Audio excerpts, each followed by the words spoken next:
Hello students. See, in the last lecture we have completed the chapter that is the structure of atom. There are various rules. We have studied how to write the electronic configuration of elements if the atomic number is given. So now we will start with the new chapter, that is the chemical bonding.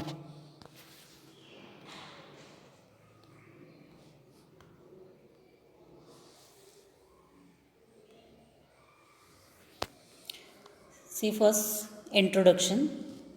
Why are atoms held together in a chemical compound? There must be some force that holds them together. You already learnt in lower classes that forces holding atoms together in a compound are the chemical bonds. What is meant by the chemical bond? The two atoms are held together by some electrostatic force, and that force is called the chemical bond. So, a force that holds the atoms together or ions together, that is called the chemical bond. How are chemical bonds formed between the two atoms? There are two ways of formation of chemical bond, either by loss and gain of electron or by sharing of pair of electron between the two atoms. In either process of formation of chemical bond, each atom attain a stable electronic configuration of noble gas. See, during the chemical bond formation, noble gas elements are taken as ideal because noble gas elements, they have already completed their octet. They have 8 electrons in their outermost shell. So we have to lose or gain the electrons in such a way that there should be the 8 electrons in the outermost shell. This can be done by loss or gain of electrons or by sharing of electrons. Now, this confirms that electrons are involved in chemical bond formation. Now, we'll see which electrons are involved in chemical bond formation. The electrons present in the outermost shell of an atom are involved in the formation of chemical bond. This is very important note, that the electrons which are present in outermost shell of an atom are involved in the formation of chemical bond. So there is a force which holds the two atoms or ions together, that is a chemical bond. Chemical bond formed by either gaining of electron, sharing of electron, or by losing or gain of electron. And which electrons are participate in the chemical bond formation? The electrons present in the outermost shell. Now we see the octet rule.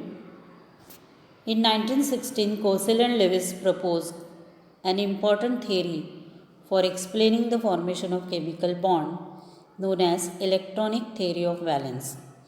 This theory is mainly based on octet rule developed by Lewis. Octet rule is based on stability of noble gases due to presence of 8 electrons in the valence shell.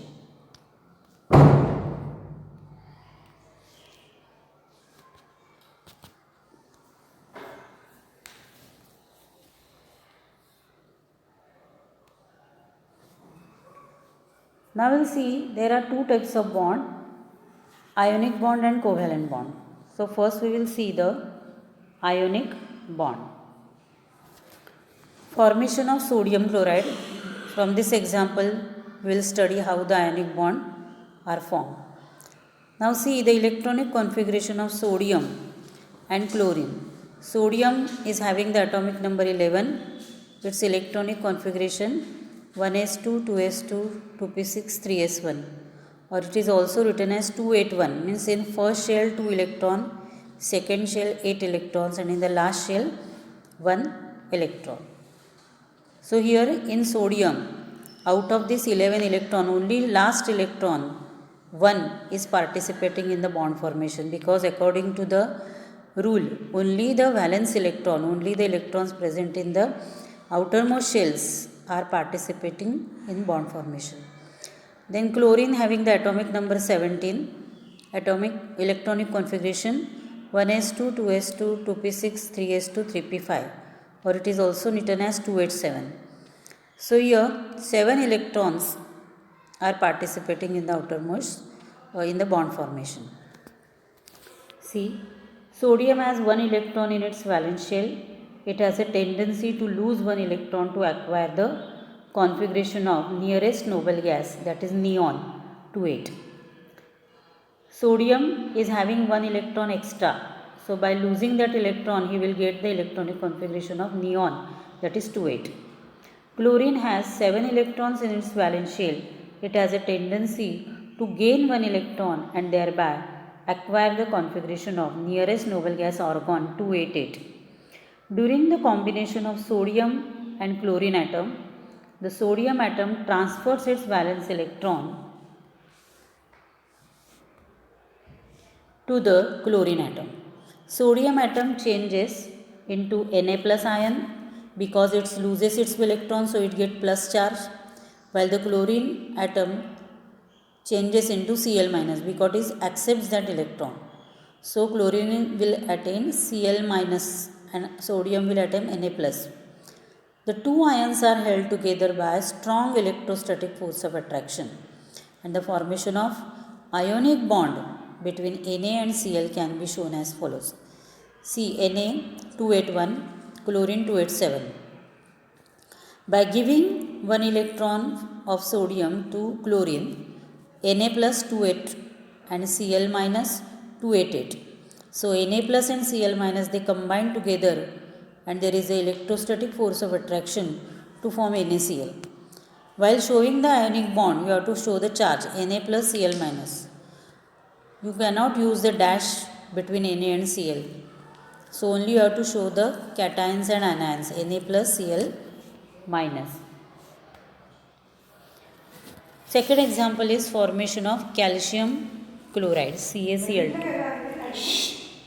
The following representation shows the formation of compound calcium chloride from the elements calcium and chlorine. Electronic configuration of calcium, its atomic number is 20. 1s2, 2s2, 2p6, 3s2, 3p6, 4s2. And chlorine is having the electronic configuration 1s2, 2s2, 2p6, 3s2, 3p5. So here calcium, there are 7 electrons in 8 electrons, 2 electrons in the outermost shell, and in chlorine is having 7 electrons in the outermost shell. So now how the covalent bond is formed between the calcium chloride. See, chlorine 287, calcium 2882, and again one more chlorine 287. So calcium is having 2 electrons in their outermost shell, so it will give 1 electron to first chlorine and second electron to other chlorine. So now the electronic configuration become chlorine minus 288, calcium 2 plus 288. Calcium is now having the charge 2 plus because calcium has given its 2 electrons. Both the chlorine gets 1 electron from calcium, so it acquires the calcium 2 plus and Cl minus 288. So now here all they have completed their octet. So calcium react with 2 atoms of chlorine to form calcium chloride, CaCl2. So this is about the ionic bond. Ionic bond is formed by losing or gaining of electron. Now we will see the covalent bond. In 1919, Lewis suggested that there are atoms which attain inert gas configuration, that is 1s2 or ns2np6 configuration, by sharing one or more electron pairs with similar to or dissimilar atom. Each atom contributes 1 electron to the shared electron pair and has equal claim on shared electron pair. Langmuir called Lewis electron pair bond a covalent bond. Thus, the concept of covalent bond is known as Lewis-Langmuir concept. A shared pair of electron is represented by dash and is responsible for holding the two atoms together. A covalent bond may be defined as follows. See here, covalent bond is formed by sharing of electron either with similar atom or dissimilar atom. This is the definition of covalent bond.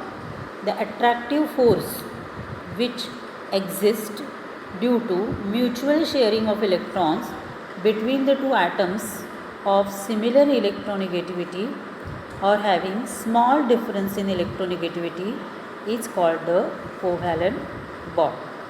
So covalent bond is formed between similar atom or dissimilar atom. Similar atom means they are having same electronegativity, and dissimilar atom means both they have different electronegativity. There is a difference in electronegativity. You know, the electronegativity means capacity to stretch the electron towards itself. Example of this covalent bond formation is the formation of H2 molecule. The electronic configuration of hydrogen atom is 1s1. It needs one more electron to complete its valence shell. Then formation of Cl2.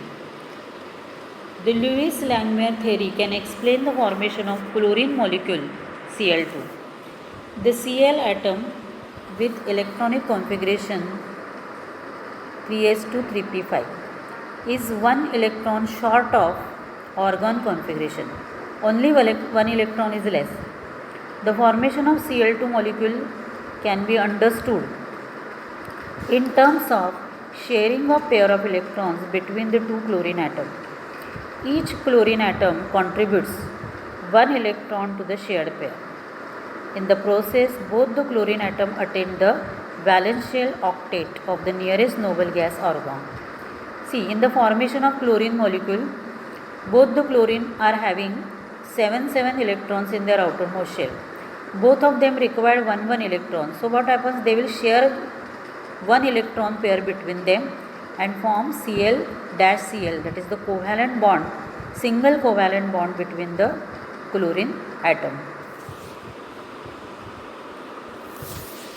Now we will see the formation of multiple bond. Multiple bond means double or triple. When two atoms share one electron pair, they are said to be joined by single covalent bond. See, this is very much important. When two electrons, that is one electron pair is shared, then it is a single covalent bond. When two combining atoms share two pairs of electron, the covalent bond between them is called double bond. For example, a double bond between two carbon atoms in ethylene molecule. When two combining atoms share 3 electron pairs, a triple bond is formed, as in case of two nitrogen atoms in N2 molecule. Some other examples of multiple bonds are carbon dioxide, then ethylene, C2H2, acetylene. See, in nitrogen there is a triple bond.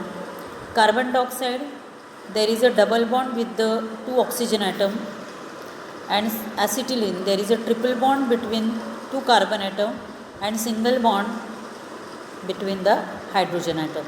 So these are the examples of multiple bond. Multiple bond means double and triple. Double means there are 2 electron pairs are shared, and triple means there are 3 electron pairs are shared.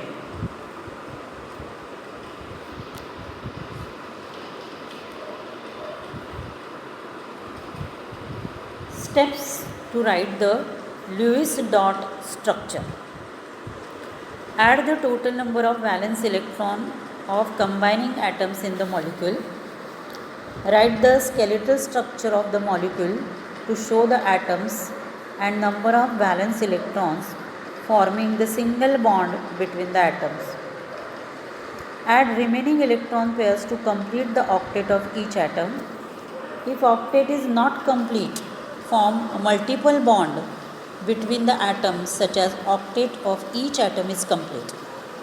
If anions, add 1 electron for each negative charge. In cation, remove or subtract one electron from valence electron for each positive charge. In polyatomic atoms and ions, the least electronegative atom is the central atom. For S is the central atom in SO4 2 minus, and nitrogen is the central atom in NO2 plus. So these are the some rules for writing the Lewis dot structure. Then we will see the limitations of octet rule. Octet rule does not explain the stability of some molecule.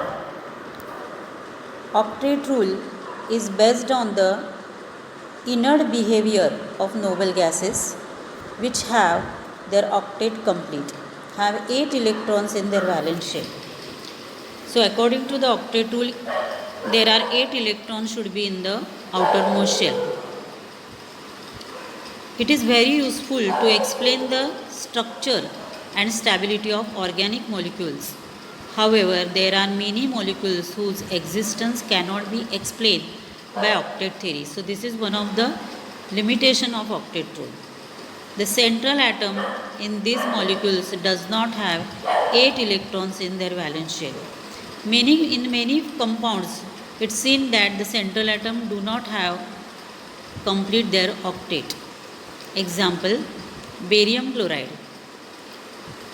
PF5, etc. Such molecules can be categorized having incomplete octet, expanded octet and odd electrons. So incomplete octet means what?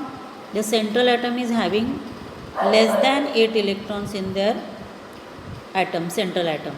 Expanded octet means the central atom is having more than 8 electrons in their octet. Molecules with incomplete octet, BF3, BeCl2, LiCl. In these covalent molecules, the central atom, boron, beryllium and lithium have less than 8 electrons in their valence shell, but they are stable. Lithium in LiCl has only 2 electrons. Beryllium in barium chloride has 4 electrons, while boron in BF3 has 6 electrons in the valence shell. Molecules with expanded octet. So expanded octet means what? More than 8 electrons. Some molecules like SF6, sulfur hexachloride, PCl5, phosphorus pentachloride, H2SO4 have more than 8 electrons around the central atom. SF6, 12 electrons are there in their outermost shell. Actually it should require only 8, but there are 12 electrons in the outermost shell. So this is the example of expanded octet. In PCl5, there are 10 electrons in the outermost shell. So these are the examples of expanded octet. It must be remembered that sulfur also forms many compounds in which octet rule is obeyed. For example, sulfur dichloride. Sulfur atom has 8 electrons around it. Now we will see what is the odd electron molecules. Some molecules like NO, that is nitric oxide, and NO2, nitrogen dioxide, do not obey the octet rule. Both nitrogen and oxygen atoms have odd number of electrons. The observed shape and geometry of a molecule cannot be explained by the octet rule. Similarly, octet rule fails to explain the difference in energies of molecules. Though the covalent bonds are formed in an identical manner, that is by sharing of electron, the rule fails to explain the difference in reactivities of different molecules. Then we will see the postulates of valence bond theory. Can you see what valence bond theory? A covalent bond is formed when half-filled valence orbital of one atom overlap with half-filled valence orbital of another atom. So this is the condition for the formation of covalent bond, that is both the orbitals should be half filled and then only the covalent bond is formed. Second, the electrons in half filled valence orbital must have opposite spin. Suppose one electron is in clockwise direction, then the second electron should be in anti-clockwise direction, then only the covalent bond is formed. If they have same orbital having the same position, same spin, there is a no bond formation takes place. During bond formation, the half filled orbital overlap and opposite spins of the electrons get neutralized. The increased electron density decreases the nuclear repulsion and energy is released during the overlapping of the orbitals. Greater the extent of overlap, stronger is the bond. When the orbitals are get overlap, extent of overlap decides the strength of the bond. If the overlapping is more, the bond is more strong. However, complete overlap of orbital does not take place due to internuclear repulsion.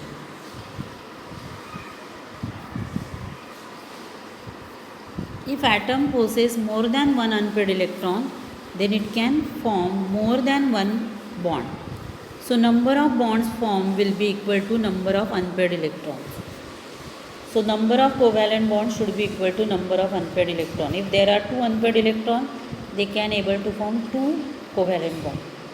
The distance at which the attractive and repulsive forces balance each other is the equilibrium distance between the nuclei of bonded atom. At this distance, the total energy of the bonded atom is minimum and stability is maximum. Electrons which are paired in the valence shell cannot participate in bond formation. Paired electrons, pair orbital do not take part in the bond formation. However, in an atom, if there is one or more vacant orbital present, then these electrons can unpair and participate in bond formation, provided the energies of the filled and vacant orbitals differ slightly from each other. During the bond formation, s orbital, which is spherical, can overlap in any direction. The p orbital can overlap only in xyz direction. Similarly, d and f orbital are oriented in certain direction in space and overlap only in this direction. Thus, the covalent bond is directional in nature. Interacting forces during the covalent bond formation. By now we have understood that the covalent bond is formed by the overlap of two half-filled atomic orbital and the bonded atom are stable than the free atoms and the energy of the bonded atom is less than that of the free atom. So, lowering of energy takes during the bond formation. Whenever there is a bond formation takes place, the orbital get less energy. How does this happen? This happens due to the interactive forces which develop between the nuclei of two atoms and also their electrons. These forces may be attractive and repulsive between the nuclei of A and electrons of B, and those arising from attraction between the nuclei of atom A and electrons of B, and the repulsion between the electrons. The balance between attractive and repulsive force decides whether the bond will form or not. The orbital holding electrons vary in shape, energy and symmetry. So the extent of overlap depends on the shape and size of the orbital. On the basis of above consideration, there are two types of bonds, sigma bond and pi bond. Sigma bond, when the overlap of the bonding orbital is along the intermolecular axis, it is called as sigma overlap or sigma bond. The sigma bond is formed by the overlapping of following orbital, either by 2s orbital, 1s and 1p orbital and 2p orbital. So SS overlap is the example of hydrogen molecule. The 1s1 orbital of two hydrogen atoms overlap along the intermolecular axis to form sigma bond between the atoms of hydrogen molecule. The electronic configuration of hydrogen is 1s1. See how the s orbitals, see s orbital of one hydrogen atom and s orbital of another hydrogen atom, they combine together to form a hydrogen molecule. There is a one electron pair is shared between them. Then pp overlap. This type of overlap takes place when two orbitals form different atoms overlap along internuclear axis. Example is F2 molecule. In fluorine molecule, 2p orbitals are together, react together, or they combine together to form fluorine molecule. Electronic configuration of fluorine is 1s2, 2s2, 2px2, 2py2 and 2pz1.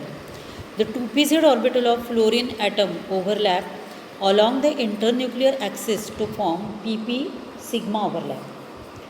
So F2 molecule is having 1s2, 2s2, 2px2, 2py2 and z.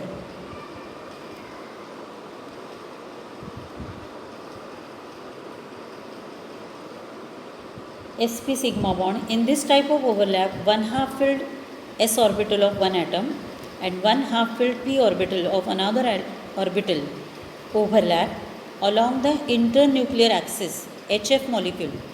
In HF molecule, hydrogen is having 1 electron in the outermost shell and fluorine is having 7 electrons. So they share the electron and they form the HF molecule. Electronic configuration of hydrogen 1s1 and fluorine 1s2, 2s2, 2px2, 2py2 and z1.